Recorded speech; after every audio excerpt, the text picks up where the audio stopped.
রাজধানীর কাছের জেলা মুন্সিগঞ্জ, তবুও ঢাকা যাতায়াতে সইতে হয় দুর্ভোগ। মাত্র ২৮ কিলোমিটারের পথ পাড়ি দিতে সময় লাগে ৩ থেকে ৫ ঘন্টা। এখন মুক্তারপুর থেকে পঞ্চবটি পর্যন্ত ৪ লেনের এলিভেটেড এক্সপ্রেসওয়ে চালুর প্রতীক্ষায় মুন্সিগঞ্জবাসী।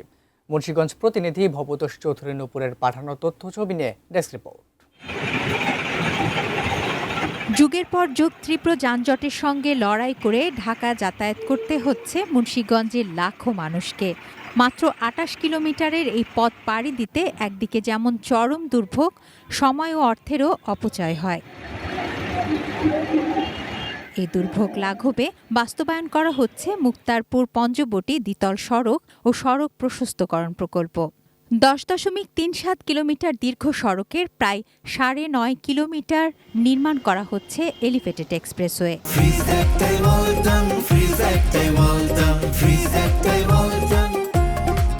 পঞ্চবটি মোড় থেকে ফতুল্লা ও চাষারার দিক থেকে ৩১০ মিটার করে দুটি ৬ লেনের সংযোগ সড়ক নির্মাণ এবং মুক্তারপুর সেতুর দক্ষিণ প্রান্তে ৪৪৩ মিটার সড়ক ৪ লেনে উন্নীত করা হচ্ছে। পিসের কাজ শেষ, সাইডের কাজ শেষ, লাইটিং এর কাজ কিছু বাকি আছে, পাইপ ফিটিং এর কিছু কাজ বাকি আছে। কাজ ক্লিয়ার হইলে এখানে মনে করেন যে জামজট হয়, জামজটটা একদম কমে যাবো।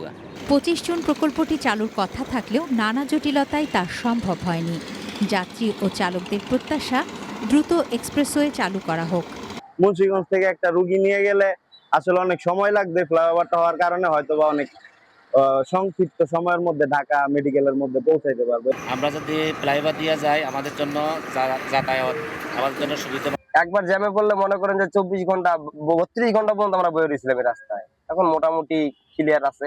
প্রকল্পের কর্মকর্তারা জানিয়েছেন নির্মাণ কাজ প্রায় শেষ পর্যায়ে। দ্রুতই যান চলাচলের জন্য এলিভেটেড এক্সপ্রেসওয়েটি খুলে দেওয়া সম্ভব হবে।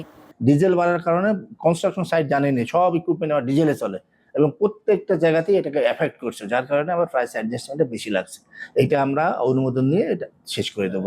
২০২২ সালে শুরু হওয়া এই প্রকল্প বাস্তবায়নে ব্যয় হচ্ছে প্রায় ৩,৩১৮ কোটি টাকা।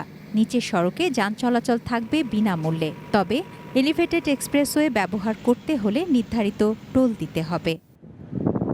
তুনাজিনা তনু, ডেস্ক রিপোর্ট, এটিএন নিউজ।